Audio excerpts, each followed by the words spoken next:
Shocking young guests in Dr. Phil. In the previous video, we look at some really shocking cases of young kids who had some serious issues. All the kids we looked at seemed to be traumatized by something. It's not natural for kids to suddenly start acting weird. There's definitely something that's troubling them. In today's video, we continue with weird but shocking cases of troubled kids on the Dr. Phil show. If you haven't watched our previous video, make sure you watch that one first and then watch this one.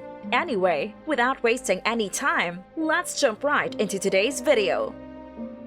Bobby's son. Bobby met the love of his life and proposed to her. Since she also loved him, Krista said yes. However, there was something continually threatening about their union, Bobby's son.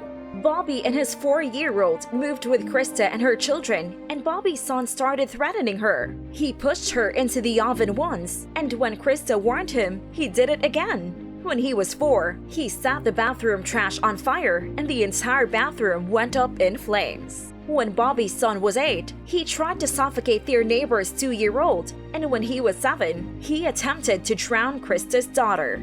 In the beginning, Bobby thought Krista made all those things up, but after he witnessed his son's behavior, he knew he was a danger to the whole family. They both slept in the living room so that they could hear Bobby's son when he walked out of his room. The room only had a mattress and a desk because the son had a habit of destroying things. Krista and Bobby needed help from Dr. Phil to make their relationship work. After a traumatic event, a child's behavior may become worse, and that was the concern for those parents who asked Dr. Phil to help their child.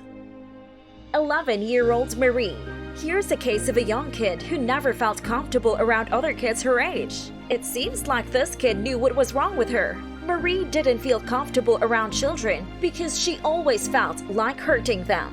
She preferred hurting animals because it's a better benefit than hitting children. Since there were no animals around her, Marie decided to harm her baby brother. She said that she felt relieved after injuring him, but later felt terrible about it. Marie would walk out of her bed, harm her 1-year-old brother while he was asleep, and their mom Tina would be woken up by the screams of terror. She never found Marie in action, but her friend made her admit her actions.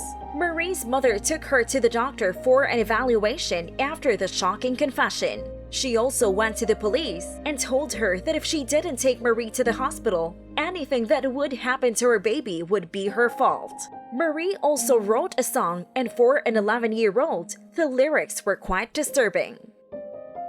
12-year-old Jade. Jade was tired of all the fighting and screaming which took place in her house. She wanted to stop hitting and fighting with her mom almost every day. When their argument got physical, Jade and her mom would throw stuff at each other and say hurtful things to one another. Jade just wished that her mom died, and the mom also told her that she should have had an abortion. Apart from smacking her, Shauna also gave her daughter chores as part of her punishment. Jade would clean her room, her mother's room, her sister's room, wash dishes, wash the bathroom, and take care of her sister. She said that she didn't have time to have fun because she was always busy doing the chores and taking care of her sister. Shauna admitted that Jade has one task a day, but when she did anything wrong, she'd pile more chores on her. She acknowledged that she crossed the line when disciplining her 12-year-old daughter, and Shauna wanted to change things just as much as Jade did. We're glad these two wanted to improve their relationship with one another. Hope the two are doing fine today. 13-year-old Aiden. Up next, we have a terrible case of a young kid witnessing her brother being murdered by a loved one.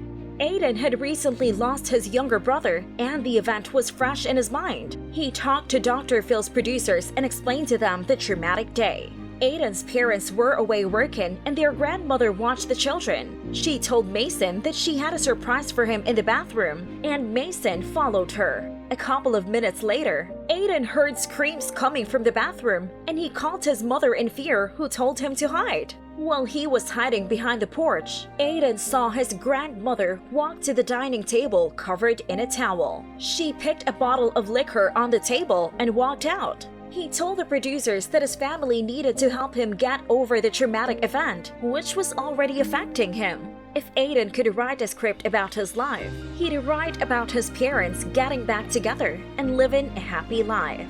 And that's all for this video. Hope you enjoyed it. Thanks for watching.